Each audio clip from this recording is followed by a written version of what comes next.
Good afternoon. Today is Friday, the 28th of November. It's just after 1 o'clock. Welcome to UK Column News. I'm your host, Brian Gerrish. Delighted to have Patrick Henningsen here with me in the studio. Patrick, I have to say, it's good to be back in the studio. Obviously, I've been away for a couple of weeks, but it's always good to be back and fully into the mix. So we've got an interesting news today. It will be a little bit shorter because UK Column team have got some commitments. We're going to focus on the Ukrainian peace deal, if such a thing exists. We're going to be having a look at the reality on the ground in Ukraine. We're going to be taking a look into the Chancellor's what she's done to save poor families and families with children that were receiving no benefits. There's a bit more to this than the mainstream media have been talking about. And we're also going to be having a look at Palestine Action and how this has been treated through the judicial system. So, Patrick, let's get started with, of course, we've got the whole of the political classes in Europe and the States clamoring for peace, or not? They want peace, but people can't seem to agree on the terms of that peace, Brian. That's the problem. Everybody's got their own agenda, but let's bring this up on screen right now. So where are we, Brian, with Trump's Russia-Ukraine so-called peace deal? Where are we with this? Well, end of last week, beginning of this week, we thought we were getting somewhere. Many people did, but unfortunately, the whole thing has fallen into disarray, predictably, in my opinion, anyway, but we'll talk about that in a minute. So there was a leaked phone call here of Witkoff coaching the Russians of how to stroke Trump's ego. The question is, who leaked this phone call? This is an open question still. Brian, I think maybe an intelligence service might be involved in this. So that's created a huge rift.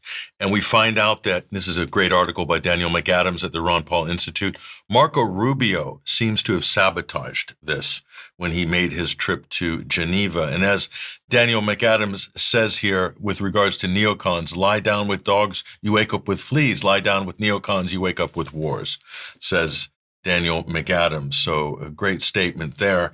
So, but the main thing that's causing the problems, we'll bring this back here, is that this is how the Europeans and the British are characterizing this deal, Trump's deal. They got prematurely leaked as well last week, how Trump's peace plan for Ukraine has been entirely dictated by Putin. This isn't exactly a good deal for Russia, Brian, when you look at the terms, because they're having to make all these concessions. And tell me, Brian, in the history of warfare, I know you studied military history fairly well. Where has there ever been a conflict where the side who's winning has to pause and start giving up concessions to keep the losing party happy? Can you give me an example? Unique situation, Patrick, of course, yeah. I don't know. I've never heard of such a thing. But, everybody wants a participation trophy in Europe for this proxy war. And certainly Ukraine's Zelensky's expecting a participation trophy. Here's Keir Starmer in the House of Commons just this week. This is his position on the matter. Let's listen. And Mr. Speaker, we should not forget that Putin's aggression, his illegal actions, and his total disregard for human life has taken a huge toll on his own people. Thousands of Russian soldiers are killed every single day. 100,000 have been killed attacking Donetsk. In total, more than 1 million Russians have been killed or injured, all because of the depraved ambitions of one man. So, Mr. Speaker, we say again, this country will never falter in our support for the Ukrainian people. We will maintain a unity of purpose with our allies, and we will focus on delivering the calm, serious leadership that is needed to advance a just and lasting peace for Ukraine and indeed for the whole of Europe. I've got to say here, Patrick, he's struggling to me. He slipped up on the name Ukraine twice there. He's under a huge amount of pressure as this lot starts to, it's not fall apart, it's being ripped apart. And Keir Starmer is a puppet in the system that's doing this. That's my take on that speech, because I hadn't actually seen him say those words before. Desperation is the word that came to mind when I heard that, Brian. And he's saying Russia's lost 1 million people, or 1 million killed and injured, 1,000 per day or something like that. And where are these numbers coming from? But he's basing his whole moral argument that Britain and Europe are in the right based on these highly questionable casualty numbers, Brian. That's the problem. It is quite extraordinary because, of course, the West, Ukraine is not doing it. The US isn't doing it. European Union, NATO is not talking about the Ukrainian casualties. But as we've covered on the UK column many times while this conflict has been running, the facts on the ground are that the death ratio is about 3 Ukrainians for every Russian. And that has been increasing as this war goes on because, of course, the Russians are using all these standoff weapons, so they're not engaging on the ground to the extent that the West is trying to make out. And certainly there's no human waves of Russian soldiers. What's happening on the battlefield, what the Russians are doing extremely clever in small numbers of men being used to take really quite significant areas of ground. And some extraordinary warfare. And we'll look at those military details coming up in a minute, Brian. You're going to share some important data with us. But here is the opposition, Brian. Here is His Majesty's loyal opposition, Kimi Badenoch from the Tories. Listen closely. Conservatives are clear that the blanket surrender of Ukrainian territory would mean rewarding Putin's unprovoked aggression. What is the government's position on reports that Ukraine's territorial integrity is on the table? Because if Putin is seen to emerge stronger from these negotiations, all our potential adversaries will be emboldened. Be in no doubt, Mr. Speaker, the axis of authoritarian states is collaborating to destabilize the West, aided by China, with Iran providing weapons and North Korea providing troops for Putin. It is precisely for these reasons that the government must continue to work extremely closely with the US and to understand their objectives. Parties like the Lib Dems and the Greens, who are encouraging us to decouple from the US, are putting their anti-American prejudice above national security. Wow. All I can say is wow, Brian. I think that's all you can say. Unprovoked. Of course, the West had nothing to do with destabilizing Ukraine and the overthrow of the government and the promotion of the right-wing extremists, which, of course, caused the problems. She doesn't want to go into that. And the idea that the West as the West as the key states controlling peace and justice in the world. I mean, this is obscene. And the idea that North Korea is somehow propping up Russia in this, and what is this, Brian, axis of authoritarian states? That was the phrase. Sorry, that just slipped my mind, but that was what I was trying to refer to. Is that a new term that they're introducing into the lexicon? I think so. You've got to control the language if you're going to control what people think. Very interesting. So, yeah, pretty amazing. Well, I want to really focus on the fact that as this conflict has gone on, the UK government has specialised in propaganda. This has been done through the British Ministry of Defence, but also Defence HQ, which is the X, the Twitter account. But what's interesting is that as the situation in Ukraine gets worse, as the Ukrainian defence collapses, so we've got increasing silence. So I've picked up on one of the usual maps from Defence Intelligence, but they simply have got the map as an image, and what we don't see is any comment. And yet we should see comment, because on the ground, the Russians have taken the highly strategic towns of Pokrovsk and Kupiansk, and they are targeting Lyman next. Now, what's the significance of these towns? These are all towns that control the logistics routes to the front. So once these towns are taken out, the Ukrainians cannot bring up the munitions and other equipment that their teams need on the ground, and therefore the Russians continue to move forward.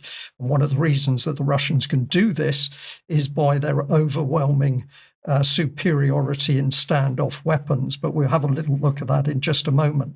So what does the propaganda arm of the Ministry of Defence do? Well, 1 minute it's showing a bland map of Ukraine as if nothing's happening, and the next minute that's coming up is that we're putting out tweets, I prefer to say tweets than X's, where we're actually claiming that we're doing something phenomenal for the country because apparently we've created 560 jobs. Can you imagine that, Patrick? This is turning the economy of UK.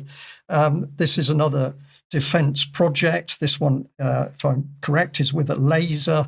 And we've created 560 jobs and 30 apprenticeships across the country, including Scotland. And alongside that, we've got Defence HQ boasting that Britain is partaking in an international competition for wargaming, electronic wargaming. So never mind controlling drones, we're now getting lost in what is reality and what's not reality. But we haven't got the armed forces to take on the Russians, but not to worry, we're pretty good at playing games. Now, if you want to see how bad it's got, and I'm going to say this takes some watching because we've got the Defence Secretary, John Healey, and Foreign Secretary, Yvette Cooper. They are on the flight deck of the aircraft carrier Prince of Wales, making a phone call. Have a listen to this and a look at the people who are controlling the defence of this country. Let's watch. Mark, how are you? We're calling you from the deck of the Prince of Wales in the Bay of Naples. Very good to see you. Listen, this is a big day for UK defence, for NATO, for European security, Mark. I'm really impressed. Yeah, look, we came into government with an unshakable commitment to NATO, and this is what we meant. And Absolutely. you and I know that threats are rising against NATO and NATO nations, and that's why we're doubling down. And today, we devote and put this in your command. This is a hugely important moment for us. This is the embodiment. We've seen the phenomenal work that the Carrier Strike Group has been doing, the interoperability, the partnerships that have been built up. And this is our commitment to NATO because we know we are stronger when we stand together than when we stand divided. This is our commitment. These partnerships are what make us stronger at home. And this, after nearly 8 months, Mark, is mission ready. This is what we mean in the UK when we say NATO first. Can I say that I'm extremely proud of the key ally United Kingdom and its defence minister, its defence secretary and foreign secretary. Really what you've done here with the British military is staggering. And that is now indeed, as you said, mission ready in basically a very short time span. And that also the F-35s are now on board of the ship with all its unique capabilities. And I understand that in Falcon Strike you've also already been participating. You've been commanding it in Falcon Strike up to this point. It's about to join you for Neptune Strike on its way back to the UK. But look, this is a big day today, but we push on from here. And next time this carrier does a big deployment like this, we'll have not just jets, but we'll have drones flying off the deck, and we'll have ships alongside, but also we'll have uncrewed vessels alongside as well, because we're going to innovate for the future and keep us ahead of our adversaries. Well, I'm not sure how our audience has taken that, but I found that extremely painful to watch. To call it childish is an insult to children, but it's puerile, it's propaganda, utterly pathetic, standing on the deck of a carrier and saying, we're ready to go, we're working with it, we've got all the equipment, and then casually saying, well, actually, we haven't got all the equipment, but in the future, we will have the drones, we will have the autonomous vessels to operate with this carrier. And of course, if the carrier was capable of doing its job, it would be in the Eastern Mediterranean, providing some sort of support function for the Ukrainians. But that's not what it's doing. And the reason I would suggest it's not doing that is because it's absolutely known how vulnerable these sorts of ships are, aircraft carriers, to the latest Russian systems in particular. And I'll just end, Patrick, by saying, although my experiences of many years ago, these types of large NATO exercises were very, very simplistic, just basic functionality of getting ships together. These were not about in-depth conduct of warfare. So the training in this case would have been very low-key, coupled with a lot of socializing, port visits, glad handing, meeting the diplomatic missions. This is not about real warfare. So this is pure propaganda. And of course, one solitary carrier is not going to change anything too much. Pretty obsolete these days, isn't it? I think there's a lot of questions to be asked about the significance of these ships. And, in comparison to the US carriers that have got aircraft to provide real surveillance at very long range to protect the ship, UK carriers do not have this ability. So there's a lot to be talked about there. But if that's what the Secretary is up to, well, of course, what UK is very proud of is that whilst all this warmongering is going on, we're boasting that we've got 82,000 young military cadets ready for service in the military-industrial complex. Now, what these youngsters are not going to be told about is what real warfare is about. So let's just come back to statements that have come out of the recent visit to Ukraine by US Army Secretary Dan Driscoll.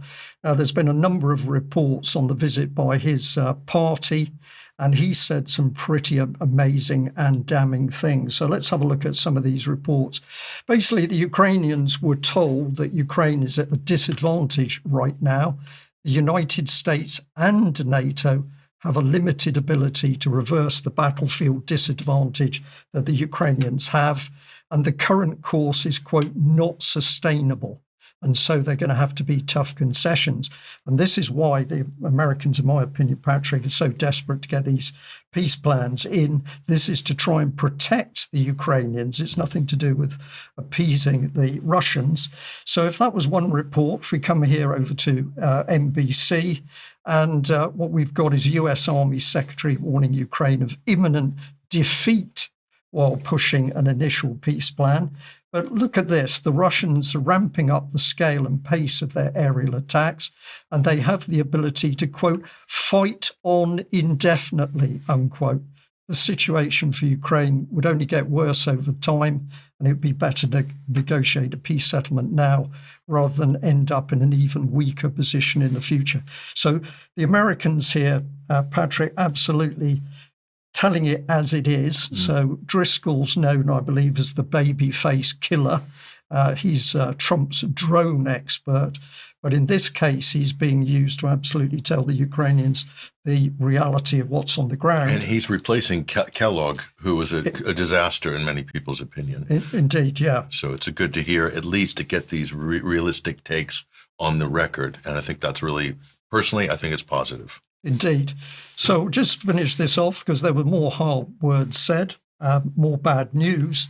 The US delegation also said that America's defense industry could not keep supplying Ukraine with weapons and air defenses at the rate needed to protect the country's infrastructure and population. Think about this. American defense industry, massive, but it can't do the job. Now, what's the real meaning of what he said, what Driscoll said? Let's put it on screen here.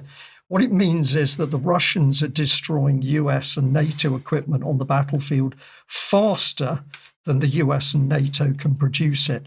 And this is truly outstanding because although the parts of the Russian economy are mobilized, Russia as a country is not fully militarily mobilized at the moment, and yet it's outproducing the US and NATO. Now, what's doing the real damage on the battlefield? This is just a little bit of film clip here, which we'll run through and I'll talk you through. But this is showing the effect of very large, long range. These are airdropped bombs that the Russians are using, controlled and gliding in to be very accurate in their targeting.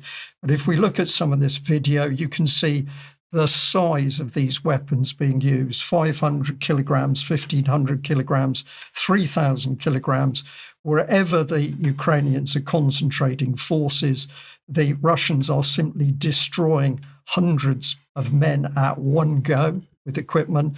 In the background, that was an explosion on the energy infrastructure of Ukraine.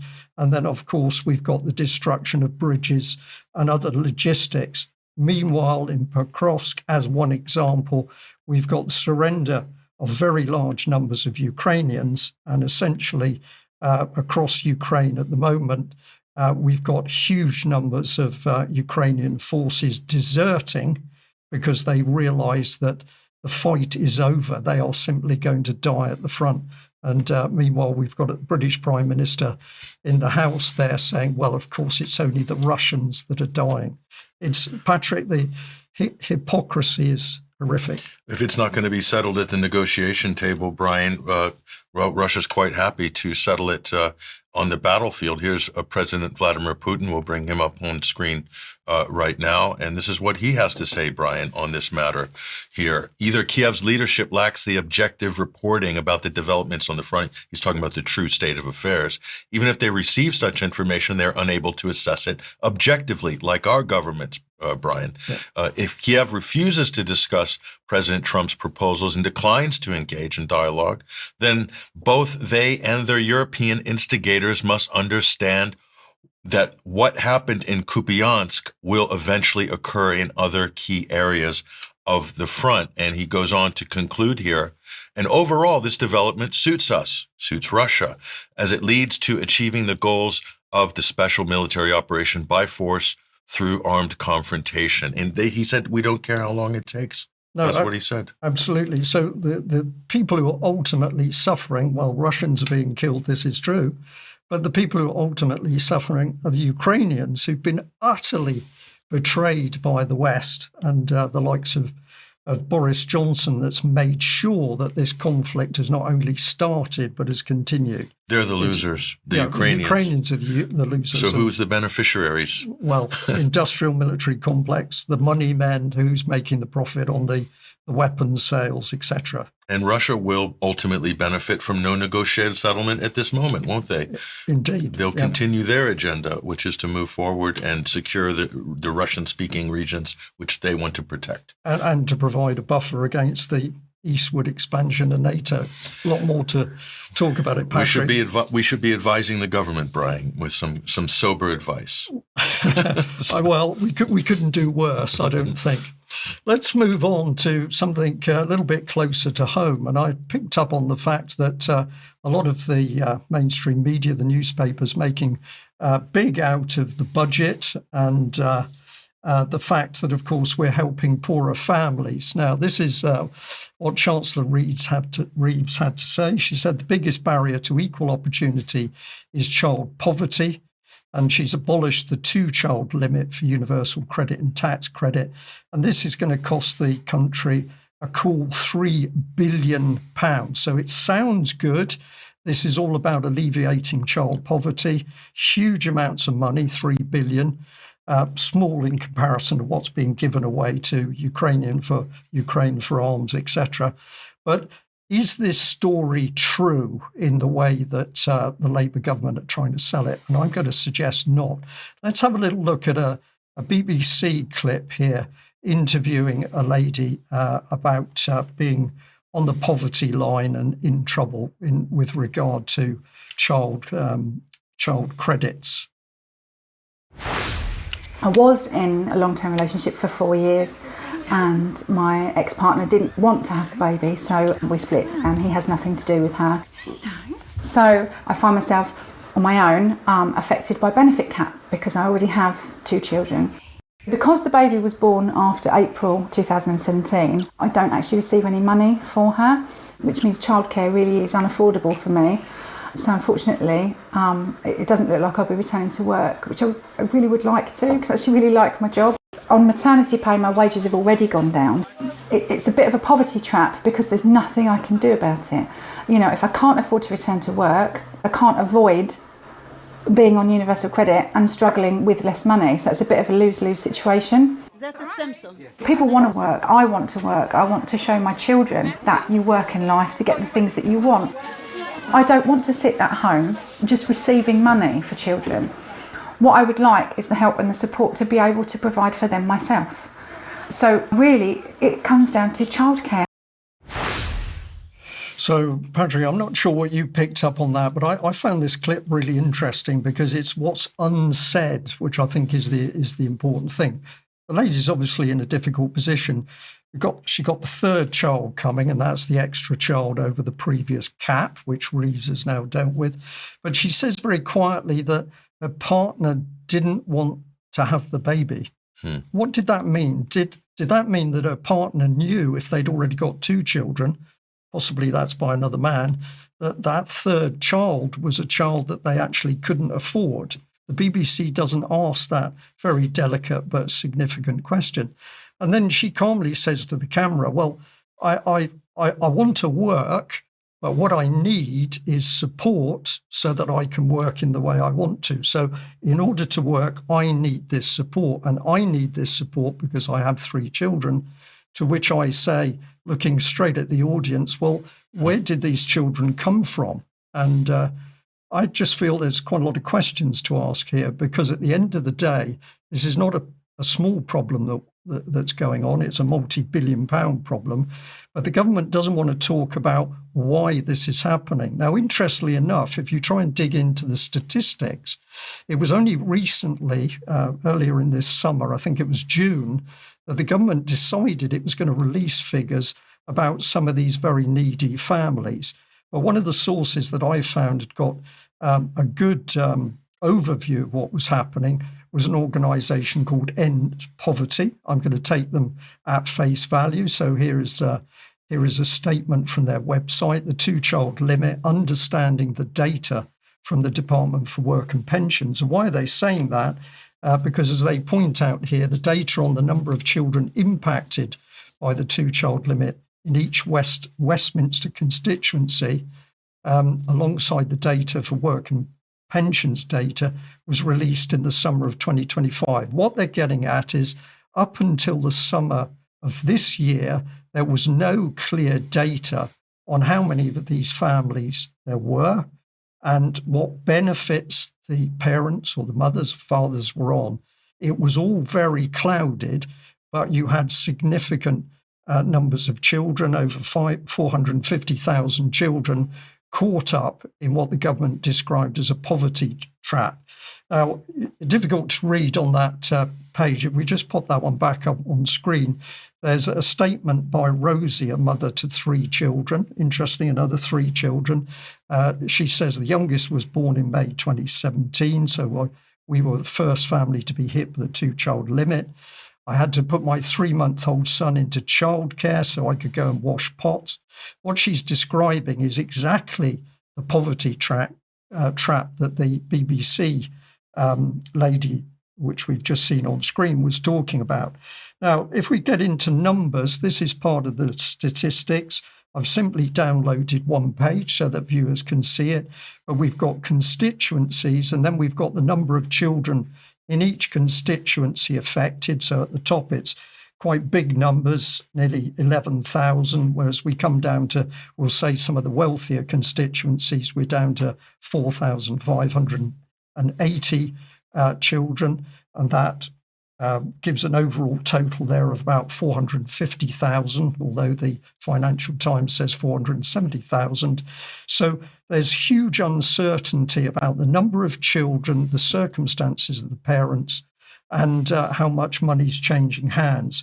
And just to reinforce this, I decided to just go and have a play with GPT,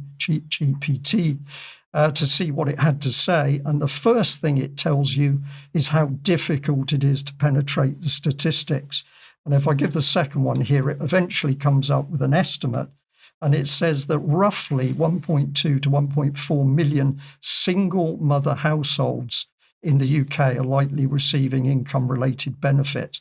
And I'd like to say to the audience, wouldn't it be a good idea for the government to ask how this situation had arisen, and whether there's a better way of dealing with the fact that we've got so many children being born into poverty?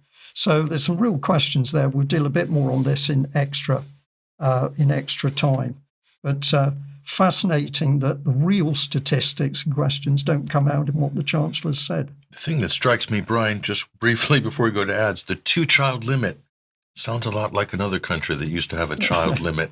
Is it de jure or is it de facto? That's the question. Well, we could have a discussion on that, but this will be quite an emotive subject for a lot of people, but we think that the time's come to delve into it. So if you can, join us for UK Column Extra. Now, as we always say, a huge thank you to everybody who's supporting the work of the UK Column. If you're not on board as a monthly member or an annual member, or you're not donating, we need your financial help to do that. So you can click here to support our work on the UK Column website, and we'd love to have you on board. Now, coming up, we've, Mike Charles will be joining Germ for Germ Warfare tonight at 7 p.m. So get on board with that, which will be interesting as always.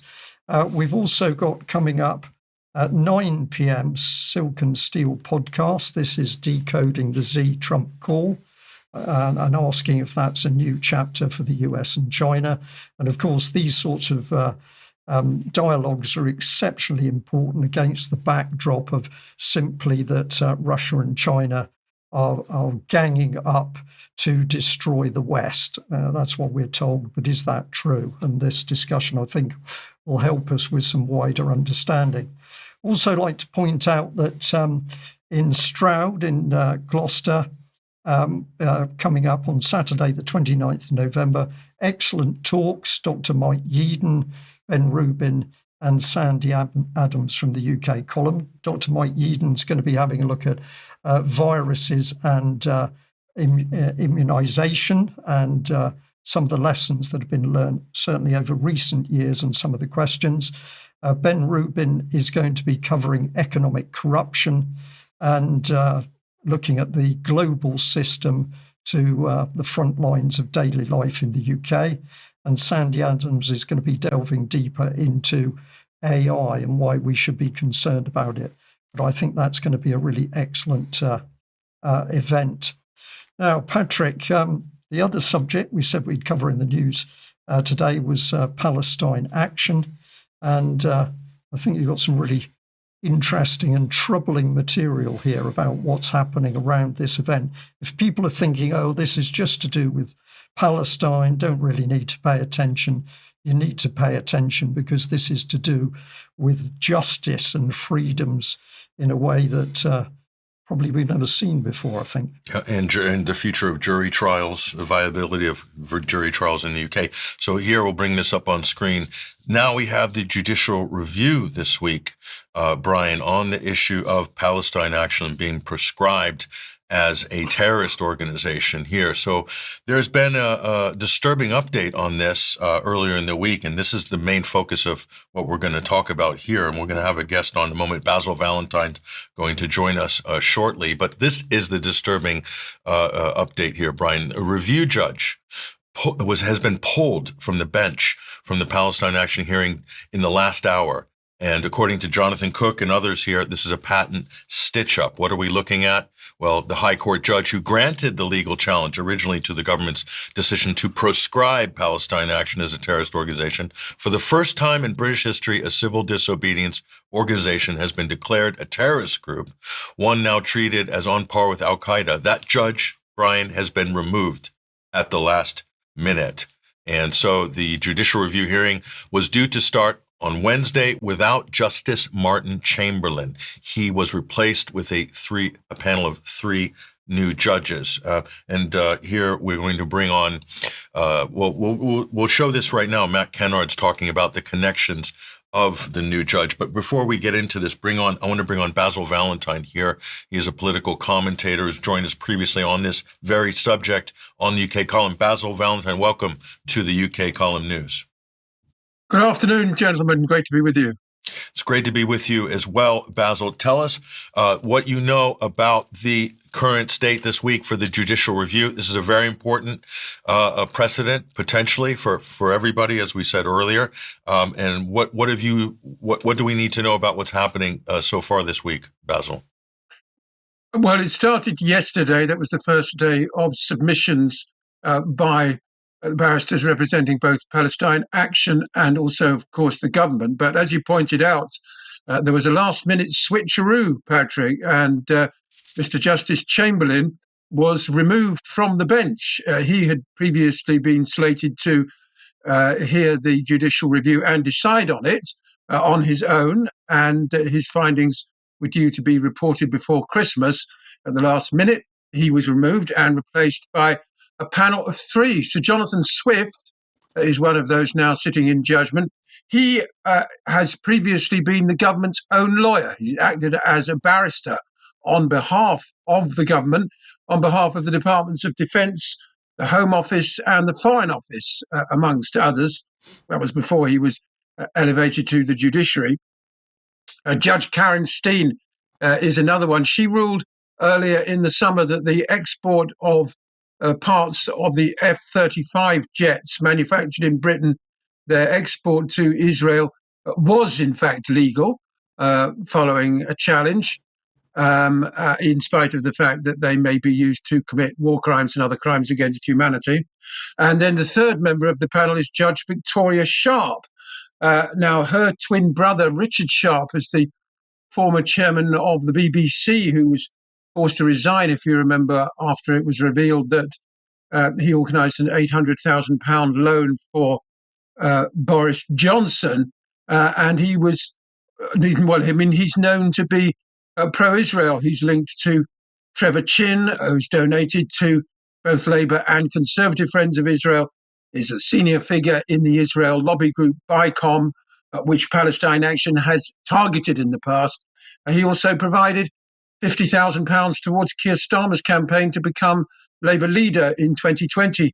Last year, Trevor Chin received the Israeli Presidential Medal of Honor for his services to Israel. So, all these are decidedly establishment figures. Now, of course, they're supposed to be fair-minded and will consider the matter on its evidence. But chillingly, when the Department of Justice was approached for comment as to why this has happened, journalists were referred to the Public Relations Department, who then said they had no comment.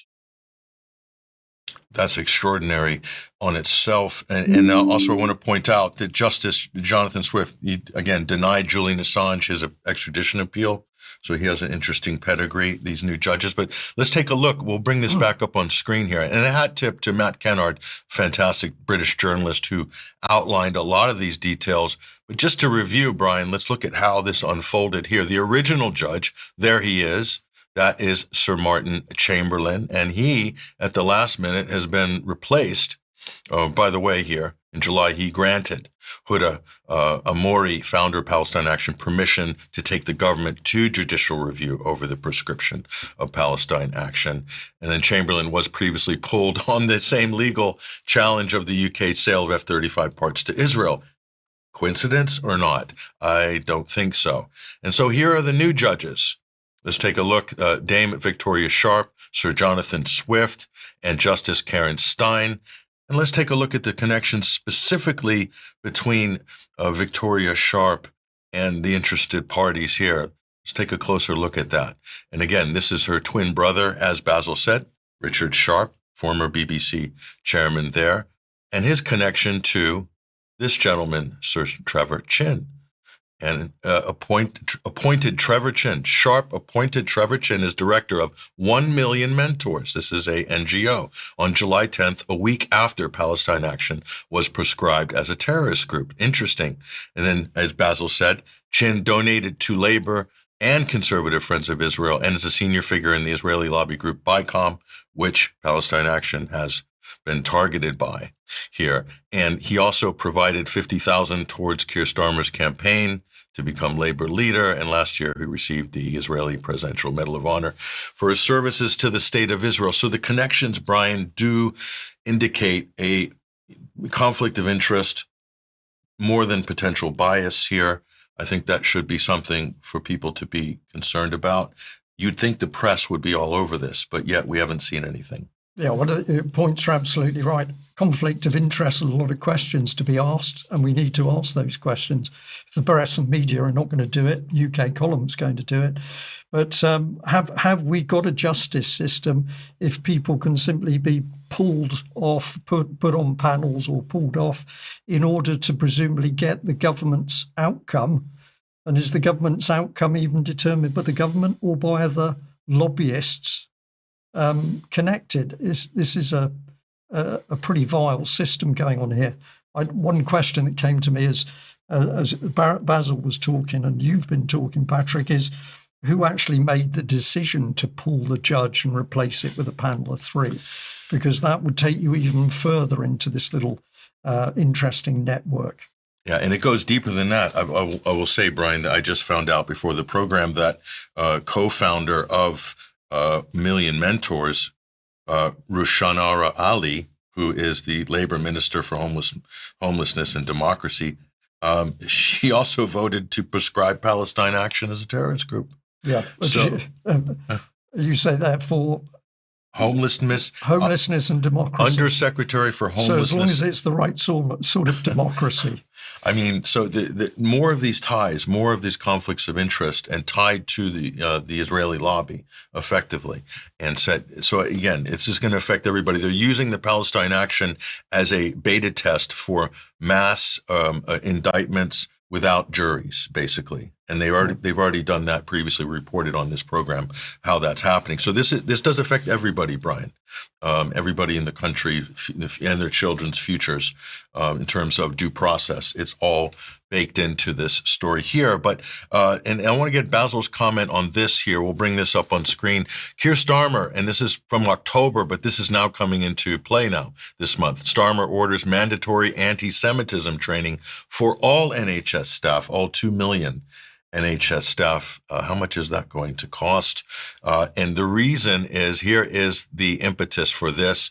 NHS doctor suspended over alleged anti-Semitic social media posts.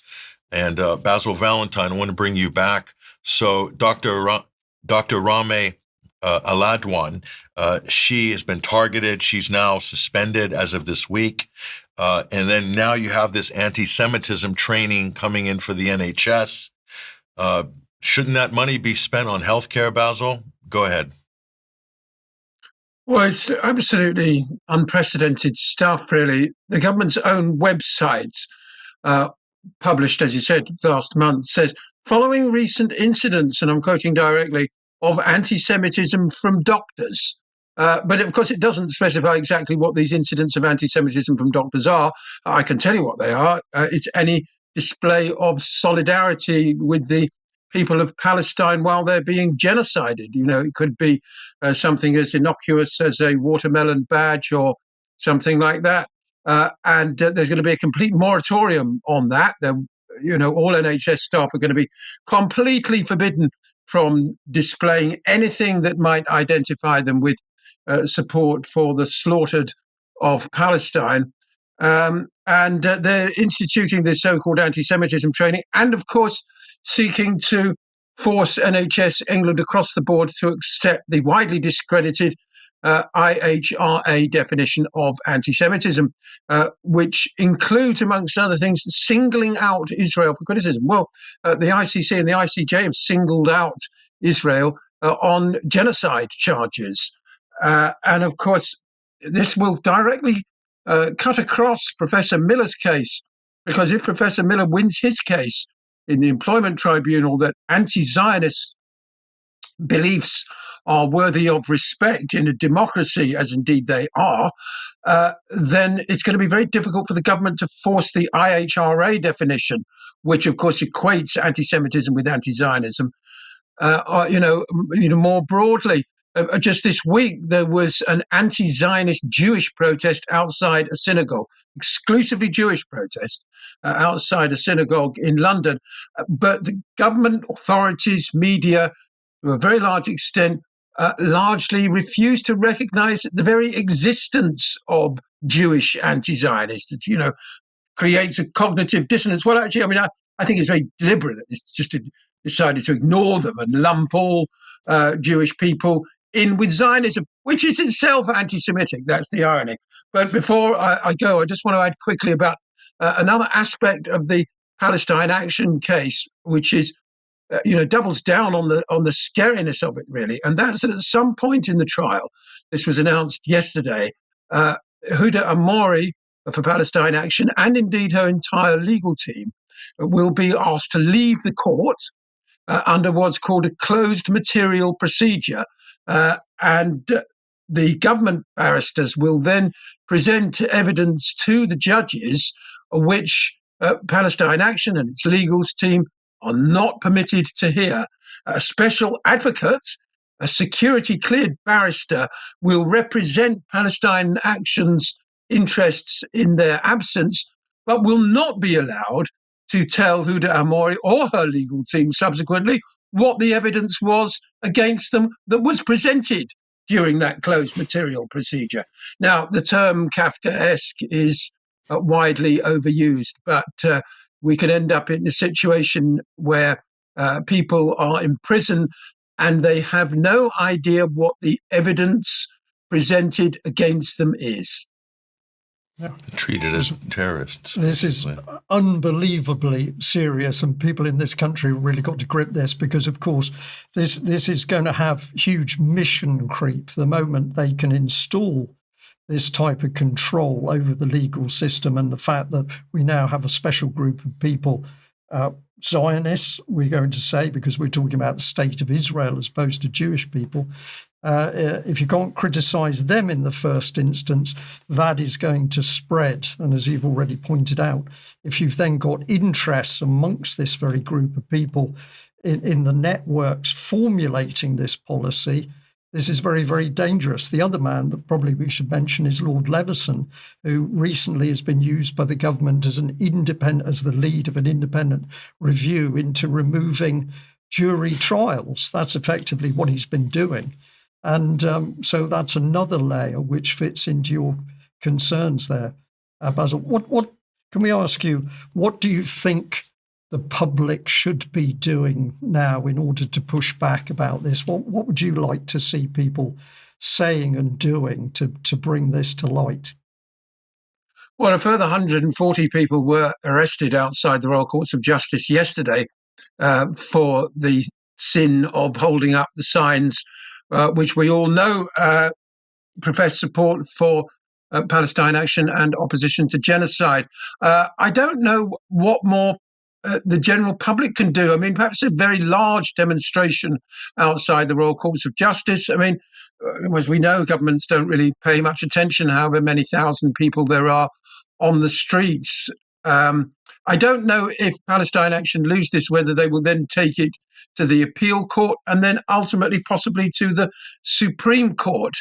I would advise them to do so, because the government can't stack the bench of the Supreme Court in the way that they've done for this particular judicial review. What the public can do, I don't know, write to your MP, lobby Parliament, all the usual channels that we have of expressing our opinions and discussed at this. I mean, this closed material procedure has been widely condemned by barristers, many of whom are now refusing to take on new cases that involve any aspect of closed material procedure, because according to Lord Steen, that's the father of, ironically, one of the judges in this case. He said, he passed away a couple of years ago. Before he died, he said, taken as a whole, the procedure completely lacks the characteristics of a fair hearing and involves a phantom hearing only. Lord Kerr, another Chief Justice, said evidence has been maybe positively misled. Right to know the case and one's opponent makes to have the opportunity to the challenge. It occupies a central place in the concept of a fair trial. So you've got very senior judges and law lords there saying that this completely goes against any sense of natural justice. And like in America, Brian, this issue is being used to destroy institutions and due process and ultimately the rights of citizens. Yes. They're sacrificing all that to protect effectively Israel and what it's doing at the moment in the Middle East. I take that on board, Patrick. I just add to the things that Basil has said there that being aware of what's happening is absolutely critical. We have to share information so that people understand that this is happening, because they're not going to see and read about it in the mainstream press and media. And people have got to talk about it and discuss it. If that is happening across the country, that's a very powerful thing in its own right. And of course, it's so easy to do. Get out there, get talking about it, and get explaining to people why it's a bad thing and we need to challenge it. Yeah, and I might get quickly, very short comment from Basil again we'll bring up on screen Dr. Rame here. And here's the point. The person who put her through double jeopardy, Brian, she already won her tribunal. She was then dragged back in again with the same evidence with a different verdict. And the man who did that, was driving that, was this man, Wes Streeting. This is a 2009 article from the Jewish Chronicle. Wes Streeting, our friend at the National Union of Students, the NUS. So effectively what we have here, Brian, is a politician who's been groomed from their university days to basically be a friend of a foreign state, of the Israeli lobby in this case. And so I find this to be a little bit amazing. And not only, he's not the only one, by the way. There's scores of them, just like in the United States, same system of recruitment, talent spotting, and ultimately co-option on this. And last but not least, just a feel-good story to get a good laugh in before the end of the program here. Did you know that Michael Gove is one of the judges on the panel for the Orwell Prize? So Matt Kennard again pointed this out, and this is just. And by the way, when Gove was head of the Cabinet Office, 1,900 times Kennard's name was mentioned in meetings, an average of 4 times per day. So Michael Gove's got an issue with Matt Kennard, but don't worry, he is on the panel for the judge for all the great journalists. Michael Gove, the Orwell Prize. You couldn't make it up. Does Basil want a last comment on that? Sorry, go ahead, Basil. Well, Gove, of course, said the IDF should get the Nobel Peace Prize. Absolutely extraordinary stuff after they've slaughtered hundreds of thousands of children and used them as target practice. I mean, he really is off the charts. And yet he's often portrayed in the media as being some sort of super clever geek type. I mean, these people are utterly, beyond the pale. No words that I can use on air, gentlemen, to describe my views of Michael Gove. Always Streeting, for that matter. Doesn't matter which party, this is the problem. It's the whole body politic is infected. Indeed. Wes Streeting from your alma mater, Basil. Chip off the old block from Cambridge. Well, I wouldn't go that far. Certainly no. I don't want to be associated in any way, shape or form. These people are absolutely disgraceful. They really are. And I don't know how we can get them all out of office and out of Parliament. Streeting was very lucky to hang on to his seat last time, remember? I mean, he can be unseated relatively easily. Your last word, of course, he was hilariously described by Alexei Sale, this is Streeting, as Keir Starmer's illegitimate love child made of margarine. Dark humour, but not a bad place to end on in such serious times. But, Alexei Sale, great British comedian, genius, legend of comedy in the UK. Basil Valentine, thank you so much for joining us. Hopefully Basil will stay with us for the extra segment. I know you have more to report on some of these other stories, Brian, so we look forward to that. Yeah, that would be absolutely excellent. We must end there. We're going to say a huge thank you to all UK Column News viewers, wherever you are, UK or worldwide. Thank you so much for being with us. And I'd say once again, we do need your financial support. So if you're not on board helping us in that way, get onto the website and see what you can do, because you can see what is coming not only in UK, but of course in other parts of the world are closed down on free speech. It's your support that's going to keep the Free Speech UK column going. We must end there. Thank you very much for joining us. For our members, we will be back in a few minutes for UK column extra. We will see you then. Bye-bye.